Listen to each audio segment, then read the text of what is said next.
Growing up, Jessica always had a way of making what was mine hers. When I was 8, she convinced our parents that my new bike would be better off with her because she was more responsible. At 12, she ended up with my beloved Nancy Drew collection because, according to her, she would appreciate them more. By 16, I had learned to keep anything important hidden away from my older sister's prying eyes. But how do you hide a dream? I'm Sarah Mitchell, 28 now, but this story starts 3 years ago, right after I graduated with an MBA. While most of my classmates were eager to jump into corporate jobs, I was sketching business plans in coffee shops, dreaming of something different. The idea came to me during my last year of grad school. I noticed how many professionals struggled to eat healthy with their demanding schedules. Meal prep services were either too expensive or impersonal, and the healthy delivery options weren't truly tailored to individual needs. That's when it hit me. What if there was a service that combined artificial intelligence and nutrition science to create personalized meal plans, delivering fresh, pre-portioned ingredients right to people's doors? I named it NutriTech. It was the fusion of technology and nutrition that would revolutionize how busy professionals approached eating. I spent months developing algorithms, designing meal plans, and cracking a detailed business plan. Every detail was accounted for, from the AI learning system to eco-friendly packaging. It's brilliant, Sarah, my professor told me after reviewing my business plan. With the right funding, this could take off. The market is ripe for something like this. I was on cloud 9. I refined my pitch, practiced endlessly, and felt ready to present to investors. But first, I wanted to share it with my family. That was my first mistake. It was at one of our monthly family dinners when I finally decided to tell them. Jessica had flown in from Chicago, where she worked as a marketing manager. In our parents' eyes, she was always the successful one. The one with the stable corporate job, the nice apartment, the respectable boyfriend. I was the dreamer, the one who needed to get her head out of the clouds, as Dad would put it. Mom had made her famous pot roast, and everyone seemed to be in a good mood.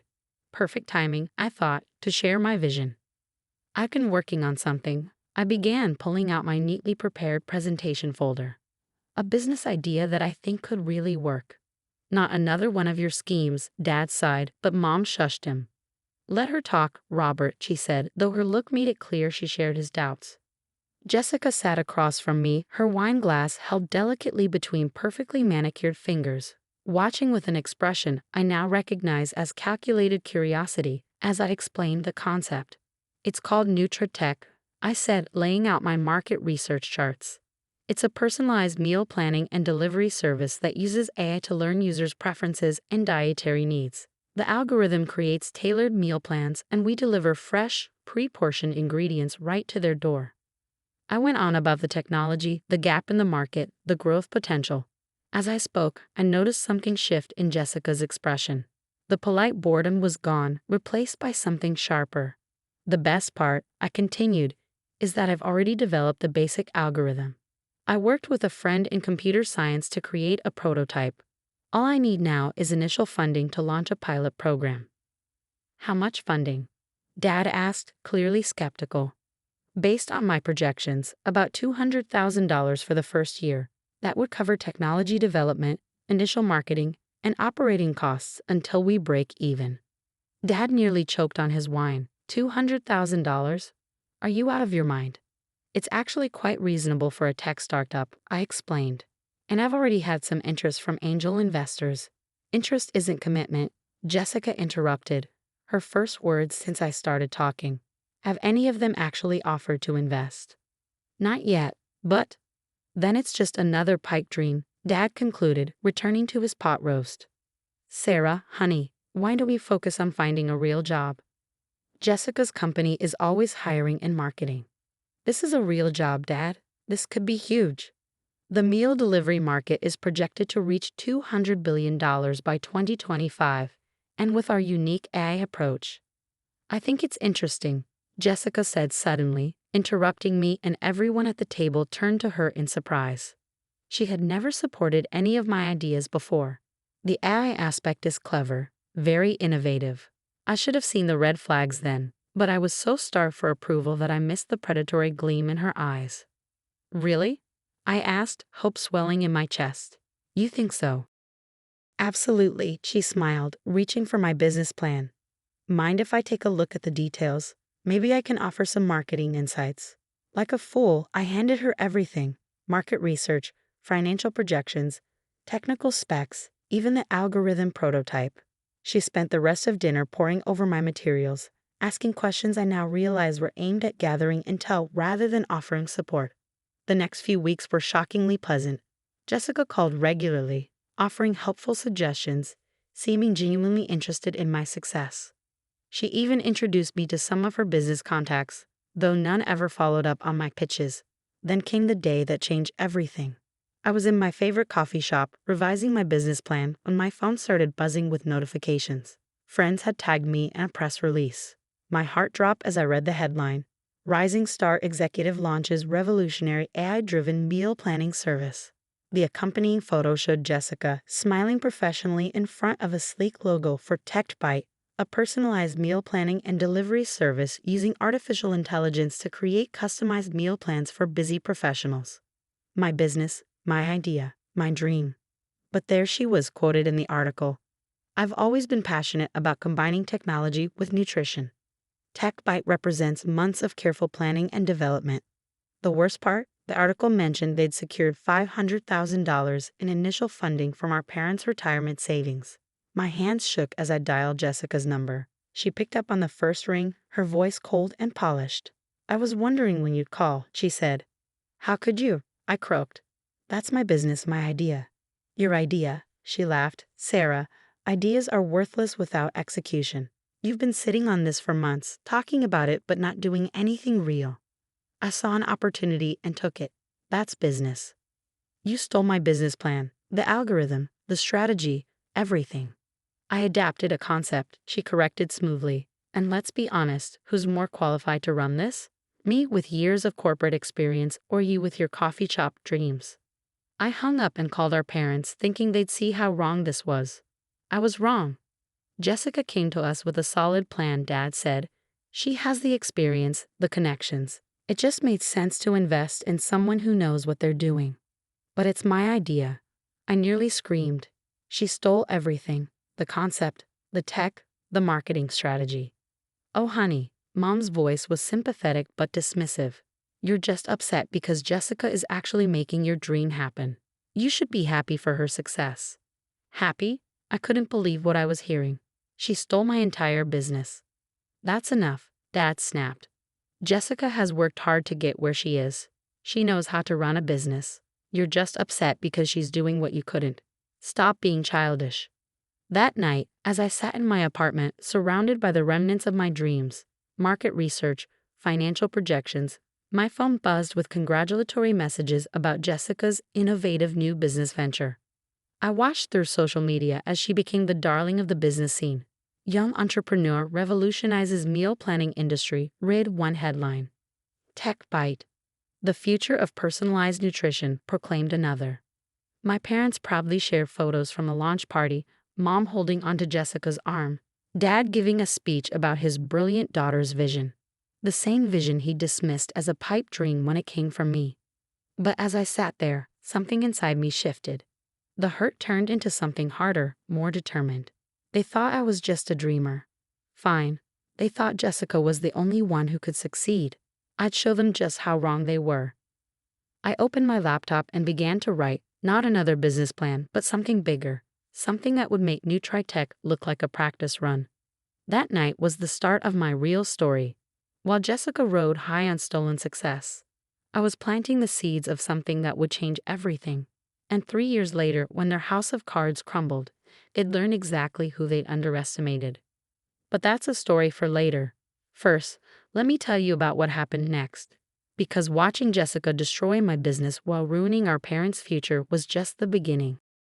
The saying goes that success is the best revenge, but watching Jessica struggle with my stolen business gave me a type of satisfaction I hadn't anticipated. It wasn't something I could enjoy right away, though. The first few months were pure agony. Jessica's face was everywhere. Local business magazines hailed her innovative approach to meal planning, and she gave interviews about being a self-made entrepreneur. She spoke at women's business conferences, preaching about following your dreams. The irony would have been amusing if it hadn't been so painfully real. Did you see Jessica on the morning news? Mom would call, her voice brimming with pride. She's doing so well with TechBite. They already have over 1,000 subscribers.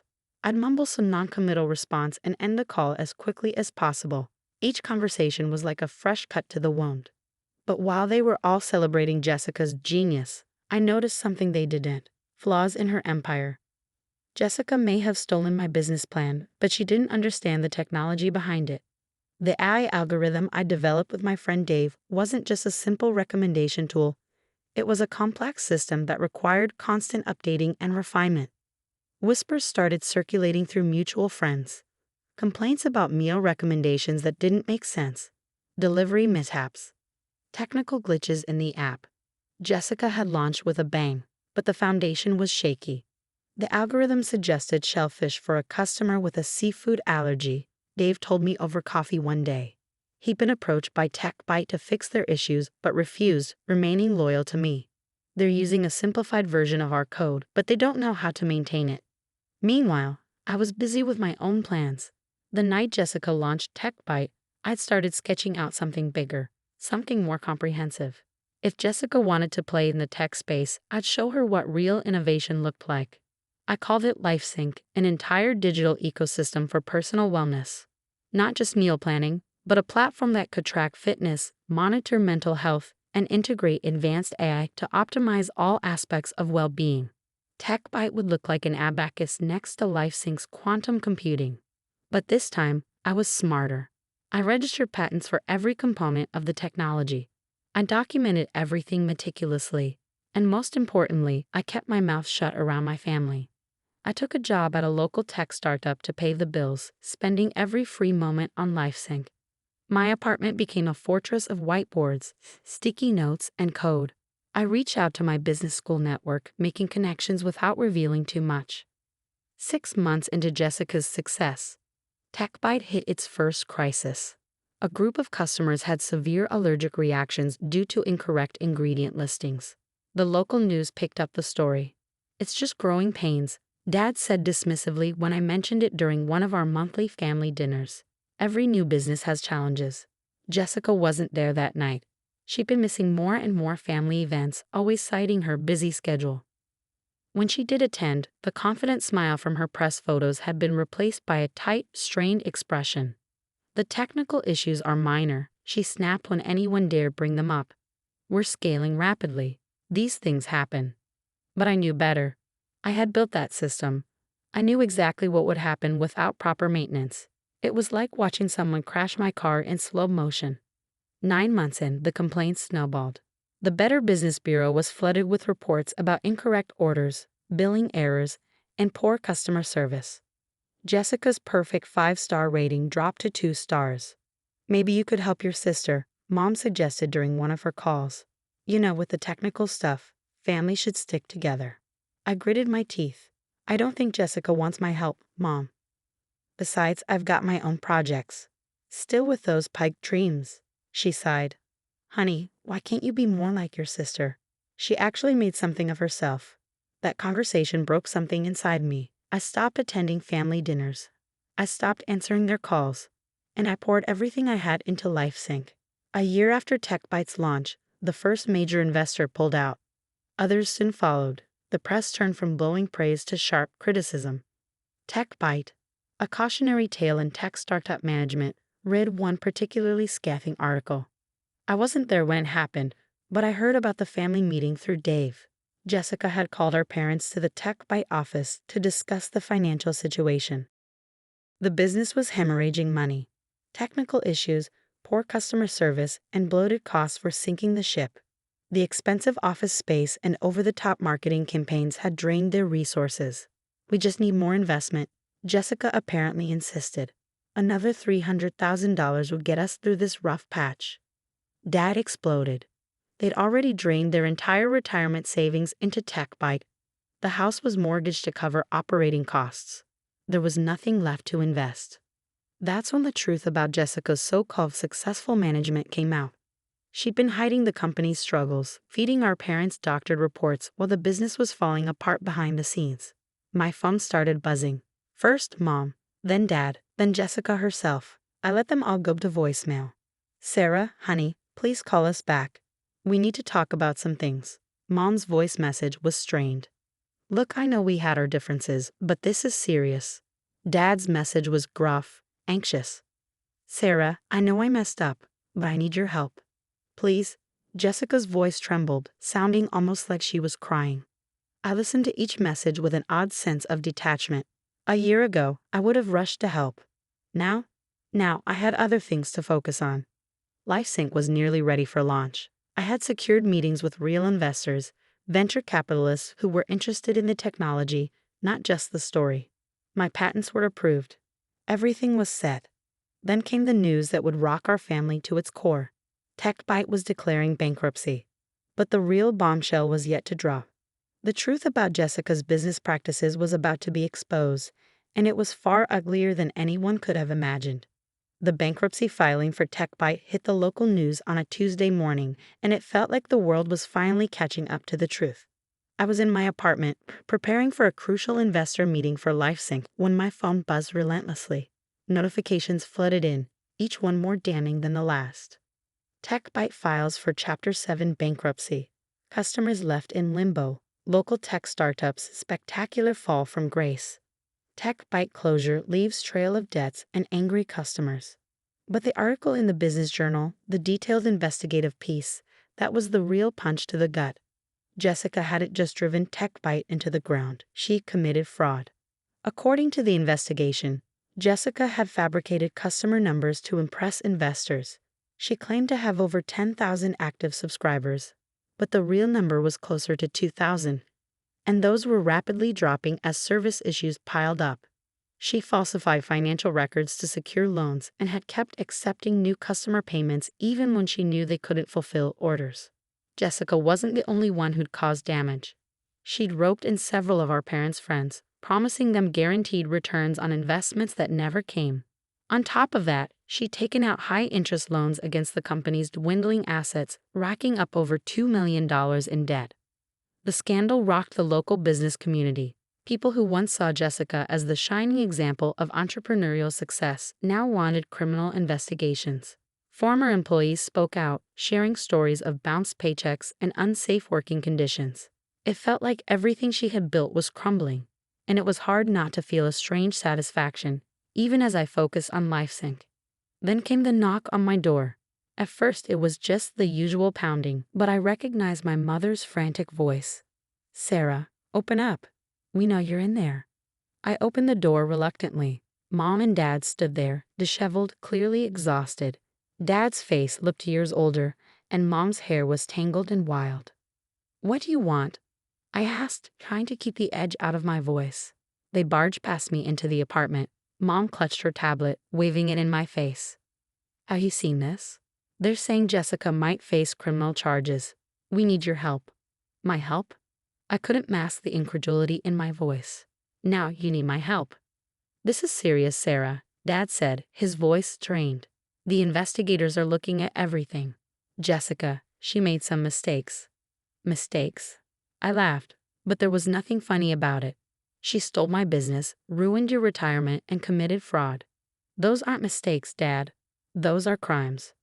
"She's your sister," Mom cried out, her voice cracking. "She's facing jail time.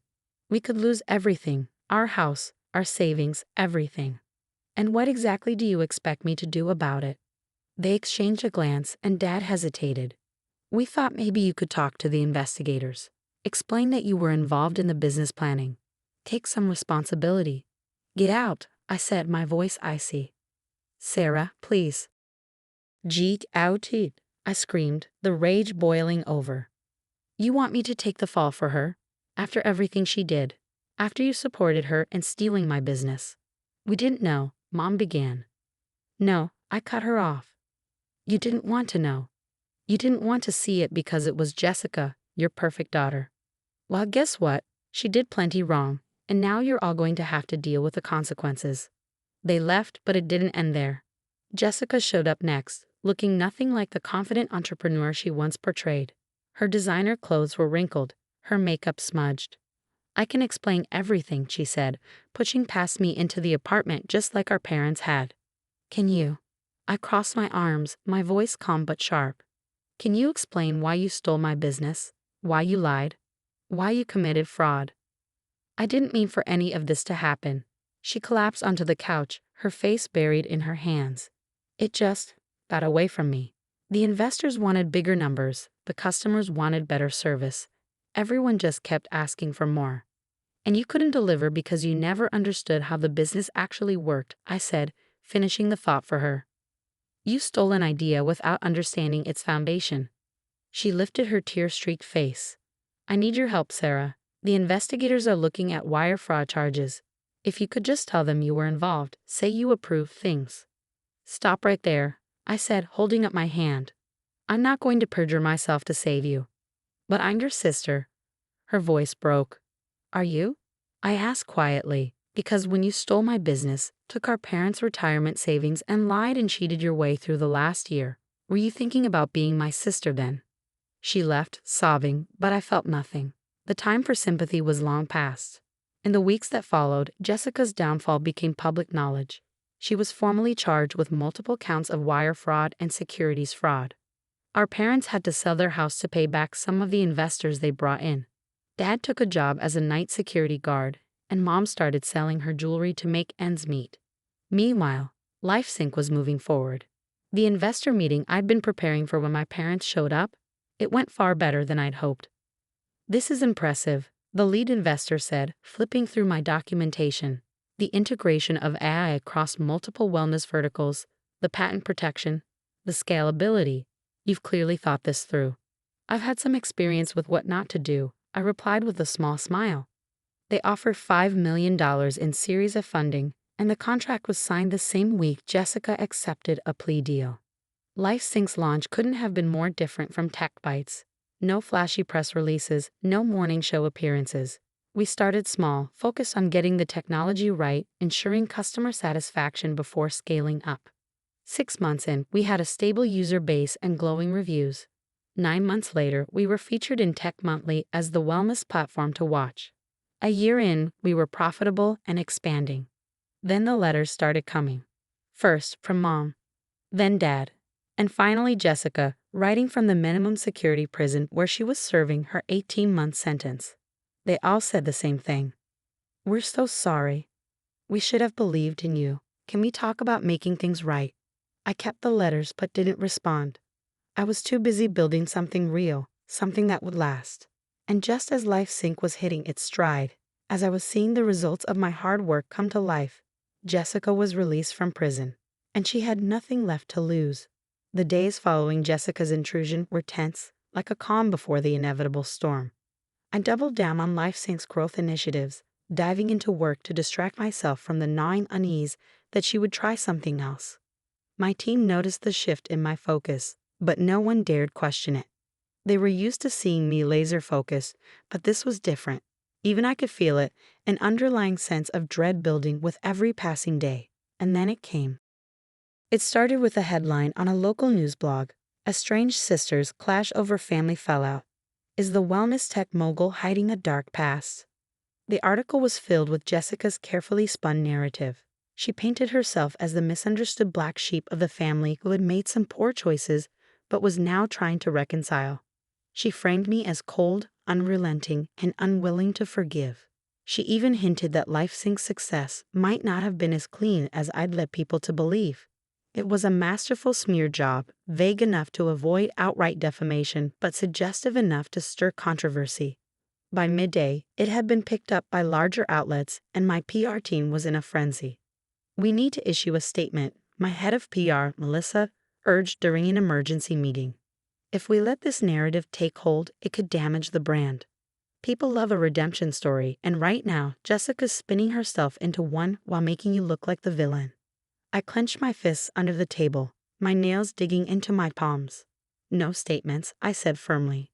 We don't engage. This will blow over. But Sarah? No, I cut her off. The minute we respond, we validate her claims. Let her play her games. Our work speaks for itself. Melissa didn't look convinced, but she nodded. The team dispersed, leaving me alone in the conference room with my thoughts. Jessica had crossed a line, and she knew it. This wasn't just about me anymore. It was about my company, my reputation, and the people who depended on me. I wasn't going to let her tear down what I built. But as the days passed, the smear campaign escalated. Jessica started appearing on podcasts and local TV shows, crying about how she only wanted to make amends. She subtly accused me of gatekeeping family resources, suggesting that I had the means to save our parents' house but refused out of spite. The public began to take sides. My inbox filled with hate mail from strangers accusing me of abandoning my family, alongside messages of support from those who saw through Jessica's manipulations. Then came the bombshell. One morning, I walked into the office to find my legal team waiting for me. They handed me a cease and desist letter from Jessica's lawyer. She was claiming that elements of LifeSync's technology were based on her original concepts and demanding either compensation or a stake in the company. It was absurd, of course. Every piece of LifeSync's tech had been developed long after Jessica and I parted ways. But the timing was strategic. With the media already buzzing about our family drama, Jessica knew the lawsuit would add fuel to the fire. "Do we countersue?" my legal counsel asked. "No," I said, my voice calm but icy. "Not yet. Let her dig her own grave." Instead, I quietly gathered every piece of evidence I had against Jessica, proof of her theft of my initial business idea, records of her fraudulent activities, and even screenshots of her emails begging me to lie to investigators during the TechBite collapse. I wasn't just going to defend myself. I was going to end this. But as I prepared my case, something unexpected happened. A letter arrived at my office, an actual handwritten letter, not the usual legal notice or media inquiry. It was from Mom. "Sarah, I know you don't want to hear from me, but please, I'm begging you to read this. Jessica is out of control, and we don't know what to do. She's not the same person anymore. The lies, the manipulations, it's worse than ever. Your father and I are at our wits' end. I know we failed you in so many ways. I know we chose sides when we shouldn't have. But we're losing everything. Our home, our savings, our dignity. And now Jessica is dragging your name through the mud, and we can't stop her. Please, Sarah, I'm not asking you to forgive us. I'm asking you to save yourself. Do whatever you need to do to protect your company, your reputation, your future. Don't let her destroy you the way she destroyed us. Love, Mom." I stared at the letter for a long time, torn between anger and pity. My parents had made their choices, and they were paying the price. But Mom was right about one thing. I had to protect what I built. That afternoon, I instructed my legal team to file a countersuit against Jessica for defamation and harassment. I also authorized my PR team to release a detailed statement outlining the timeline of events, how Jessica had stolen my business idea, bankrupted our parents, and attempted to involve me in her fraudulent schemes. We didn't hold back. The backlash was swift. Jessica's supporters turned on her as the truth came out. Former TechBite employees and investors came forward to corroborate my story. Even some of our parents' friends who had lost money in Jessica's scams gave interviews condemning her actions. Jessica tried to fight back, but the tide had turned. Her lawsuit was dismissed as frivolous, and my countersuit forced her into a settlement that barred her from making any further public statements about me or LifeSync. The noise finally died down, but the damage to my family was permanent. Months later, I received another letter from Mom. This one was shorter, just a few lines. "Sarah, you were right to cut us off. We made our choices, and we're living with the consequences. I just hope that someday you can find it in your heart to forgive us. Not for our sake, but for yours. Love, Mom." I folded the letter and put it in a drawer with the others. Maybe one day, I'd find that forgiveness. But not today. Today, I had a company to run. The email hit my inbox on a Thursday morning, forwarded by our lead investor, and I could feel the weight of it before I even opened it. The subject line read, "The Truth About LifeSync's Founder." The message was simple but damning. Ms. Mitchell stole the core technology for LifeSync from TechBite during its bankruptcy proceedings. I have proof that she accessed our servers and downloaded proprietary code before the company was liquidated. It was signed by Jessica Mitchell, former CEO of TechBite. I stared at my phone, absorbing the shock for only a moment. Jessica had done what I expected. She wasn't going to fade away quietly. No, she was going to fight dirty. "We need to respond right now," my PR director, Mark, urged during our emergency meeting. Even baseless accusations like this can erode investor confidence and hurt our public image. But I wasn't worried. Not for a second. I had something Jessica didn't: the truth. I had documented everything. Every line of code, every patent application, every meeting and conversation. I had meticulously archived all of it, time-stamped and organized. But most importantly, I had something far stronger than her accusation. I had the original NutriTech files, the ones she'd stolen to build TechBite. Files that contained not just my code, but also the emails where she openly admitted to adapting my ideas. Release everything, I said, my voice unwavering. The NutriTech files, the emails, the proof of TechBite's fraudulent foundation. Let's show them who the real thief is. Within hours, the fallout was swift and overwhelming. Tech blogs ran stories exposing Jessica's smear attempt, while investors came out in full support of LifeSync, reaffirming their trust in me. The final nail in the coffin came when Dave, my former programming partner, released a statement detailing how Jessica had tried to hire him to replicate my code for TechBite. But the battle was far from over. That evening, as I was leaving the office, I noticed my parents standing by my car. Their presence sent a ripple of tension through me before I could even make sense of it. How could you? Mom cried, tears streaking down her face as she rushed toward me. You exposed Jessica like that. She was just trying to make a fresh start. By trying to ruin my company? I asked, my voice steady but sharp. That's her fresh start. She's desperate. Dad's voice cracked with frustration. We're losing everything, and you're just sitting in your office with your millions. Stop, I cut him off, my voice low but commanding. Just stop. Jessica committed fraud, went to prison, and now she's trying to blackmail me, and you're still defending her. Mom's voice trembled as she whispered, we're going to be homeless. The bank, they won't extend the loan. We have nowhere to go. I stood there, frozen for a moment, really seeing them for the first time in a long while. My father, once strong and self-assured, now a shell of himself, worn down by endless nights and anxiety. My mother, who had spent her life curating a perfect image, now stripped bare by the consequences of her choices. They had lost everything backing Jessica's lies, and still they were choosing her over me. I took a deep breath, then turned toward the car. Get in. Both of you. There's something you need to see. They followed, confusion evident in their eyes. 20 minutes later, we pulled up in front of a modest house nestled in a quiet neighborhood. Dad squinted as he asked, what is this? I handed him a key. This is your new home, if you want it. Their expressions went from confusion to shock as I unlocked the door and led them inside. The place had been renovated, clean, comfortable, and ready for them to move into. You bought us a house. Mom's voice barely rose above a whisper. No, I corrected. I bought a house for you. You'll live here, rent-free, as long as you need it. But there are conditions. I pulled out 3 documents and laid them on the kitchen table. First, this is a rental agreement. You'll live here, but I own the property. Second, this is a contract stating that you will not, under any circumstances, support Jessica or give her money for any of her ventures. Third, this is a restraining order I'm filing against her. She will have no contact with LifeSync or any of its employees.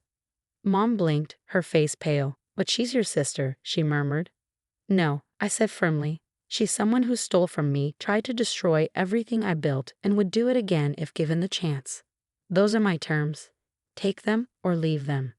They signed without another word. What else could they do? 2 weeks later, they moved into the house. Jessica, predictably, was furious. She tried everything, cried to our parents, threatened more legal action, and even showed up at my apartment drunk one night, yelling about family loyalty. But the restraining order held, and when she violated it multiple times, the police stepped in. It's been 6 months since that night. LifeSync has continued to soar, launching in 3 new countries with our user base approaching 10 million. The wellness industry is taking notice of the revolution we're bringing to personal health and technology. My parents are adjusting to their new life. Dad found a better job, one that doesn't require the night shifts. Mom started volunteering at a local library. They're not happy about the rift with Jessica, but they respect the boundaries I've set. As for Jessica, last I heard, she'd moved to another state, trying yet again to reinvent herself. Part of me hopes she's truly changed this time, that she's learned her lesson. But I'm not counting on it. Me? I've learned a lot about family, trust, and the price of success. Sometimes the people who should support you the most are the ones who tear you down. Sometimes setting boundaries means being accused of selfishness, and sometimes the best revenge isn't success. It's the strength to say, no more. The other day, I found an old notebook from the NutriTech days filled with sketches and ideas. I sat down with it, and for the first time, I realized something. Jessica didn't just steal my business idea, she stole my trust and family. But in doing so, she also gave me something I never could have gotten otherwise: the drive to build something bigger, better, and completely my own. LifeSync isn't just a successful company. It's proof that dreams don't die when they're stolen. They grow stronger, bigger, and more resilient, just like the dreamers themselves.